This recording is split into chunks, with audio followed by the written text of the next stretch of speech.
Talk about that and many other things. Admiral James Stavridis, retired United States Navy, former Allied Supreme Commander, and I think he should have run for president. You could have won New Hampshire yesterday, Admiral. I think that's unlikely, Hugh, but I'll very kind of you to say so. Well, just saying that they're looking around for a moderate. I'm not sure Amy Klobuchar is it, but they're looking around for a moderate. I'll come back to that in a couple segments after this, Admiral. I want to take the opportunity to first talk with you about coronavirus and then go to the DoD budget, which was submitted by the president this week. First on coronavirus, we've got a problem in the United Kingdom where a couple of general practitioners are infected. They're looking for all their patients. We got 39 new patients on board the Diamond Princess. China reported that the total dead are 1,100. There are 45,000 cases there. And generally, the predictions are all over the map. What do you see? First, let's do kind of the good news, so to speak. And to put it in perspective, you and I have talked of the Spanish influenza, Spanish flu 100 years ago. That ultimately infected about 40% of the world's population with here's the important number, 20% mortality rate. In other words, if 5 people caught the virus, 1 was going to die. So far, what we're seeing is very high infection rate. So this thing could continue to climb, and I think it's going to continue to climb for weeks to come, if not for the next few months. But here's the good news, Hugh, that so far the mortality rate is down around 2%, and that is good news. And partly that's because medical treatment is much, much better today than it was 100 years ago. But also the virus itself does not appear to be as lethal as a pandemic like Spanish influenza. Last point to be made here, and this is bad news. So far, it appears that you can be contagious and infect others before you have any symptoms at all. So that makes quarantine extremely difficult, and I think speaks to why you're seeing more cases popping on the cruise ship that is tied up in Yokohama, Japan.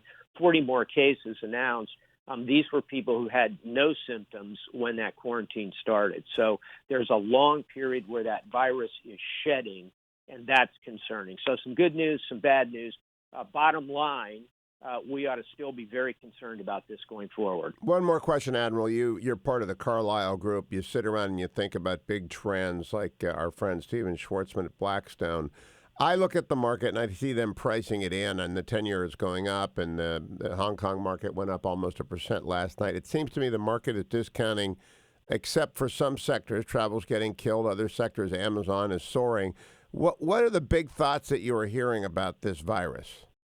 In addition to what you just mentioned, Hugh, the airlines, it's also tourism itself. In other words, at point where the airplanes ought to be landing on both sides of the Pacific so far, and eventually you're going to see more, activity is going to decline. For example, I was supposed to be headed to Singapore. I'm in Philadelphia today, supposed to be headed to Singapore tonight, but conference got canceled. I was supposed to do a speech in South Florida a month from now.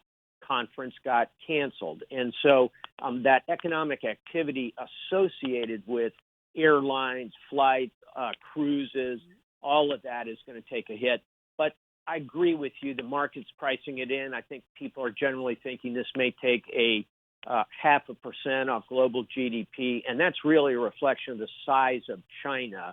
And I'll close with this. In China, that's where you're going to see big economic impact, because I think they're going to have to keep the place essentially shut down for the next couple of months. Now, Admiral, I'm going to spend most of my morning talking about the New Hampshire primary, but I've got Acting Secretary of the Navy Modly coming on, and I want to talk to him about the DoD budget, of which there are 3, I think, salient takeaways. $18 billion for the Space Force, including new satellite spacecraft and the stand-up cost. We've got ourselves $29 billion for nuclear weapons. That's an 18% increase. It's supposed to go to the Columbia sub, the B-21 and other ballistic missiles. And then we do not have a plan for 355. What's your reaction to the DoD draft budget, which is, of course, the president's budget, but it really is the Pentagon's budget. You know, the OMB messes around a little bit, but it's the DoD budget. Yeah, it's 100% the DoD budget at the end of the day. I'll give you one takeaway, and you've nailed it, is I don't see the path to 355. I'm very curious what my good friend, and I have a lot of admiration for Acting Secretary of the Navy, Tom Modly. Very smart, Naval Academy graduate, comes out of the Navy itself, and then long career doing very high-level defense work. And I think has done a great job as Undersecretary of the Navy and as our Acting Secretary. And he has spoken to this, and also, encouragingly, the Secretary of Defense, Mark Esper, West Point graduate, Army guy, Hugh. So, we got to watch him. But seriously, he has also spoken to 355. What I would be asking Tom Modly this morning is, what's your mix of manned and unmanned as you get to 355? And that's where I think the fourth takeaway is here in the budget. I think there could be more emphasis on unmanned in the budget than I'm seeing. I think more emphasis on cyber and offensive cyber tools, although that's highly classified, so you're not going to see every bit of that. And I'd like to see more emphasis on special forces, but here I mean not just SEALs and Green Berets, but, if you will, elite forces. I'm a supporter of the Space Force, but I'm asking the question, where is the cyber force? I think that's what we really need in addition to that Space Force. So it's a good, solid budget.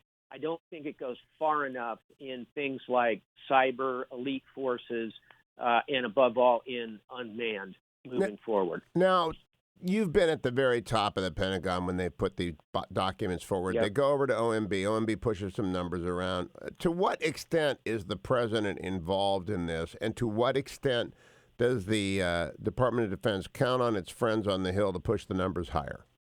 The president is not deeply involved in this particular budget. And frankly, if you look at all of our presidents in modern times, few of them have been deeply involved in defense budgets. The most deeply involved, I would say, was President Bush, 43, the second President Bush, because he was a war president. We were in major conflict in Iraq and then Afghanistan. He had 300,000 troops forward deployed in those two places. Today, Iraq and Afghanistan combined, we have less than 15,000 troops. So President Bush was deeply involved in the defense budget in ways that I think President Trump is not, because he's got a very full, shall we say, domestic agenda, and that's fine. He's working on the economy, I think he would say. So at the end of the day, you don't see a lot of heavy activity. Now, one thing that President Trump has been consistent about, and I think you'll hear this from Acting Secretary Modly, is on 355. That's been a pretty solid refrain from the White House, and that's why you have to look for exactly what is the path to get there. So not a huge amount of involvement at this point. That's why Acting Secretary Modly, Secretary Esper, those are the folks that are driving this. Last point, on the Hill, yes, the Navy is looking for help up there, for example. All the services are. And that's fine. That's how the system works. That's where the executive branch proposes, the legislative branch disposes. They come up with the final decisions, and that's okay. That's what democracy is all about. So, yes, it goes to the Hill now. There'll be changes up there. And do you expect the NATO 2% mark? I had Ambassador Grinnell on yesterday talking about the fact that the Germans are looking at 2030 now. Do you expect NATO to step up as we pull back on defense spending in Europe and far-flung bases? I don't think you're going to see a significant jump up by NATO, but I think you will continue to see our allies, not just NATO, certainly NATO in Europe, but over in the Pacific, you'll see Japan, South Korea, Australia. In the Middle East, you'll see the Saudis, the Israelis. You'll see our allies have to put more assets in defense, but I think it'll be regionally focused. No one else has the kind of global need for defense activity that we do. See paragraph 1 on why we need a 355 ship Navy, why we need a capable global Air Force, why our Army has to be able to deploy. We have needs in that direction. Ask Secretary Modly about it. Admiral James Stavridis, always a pleasure. Thank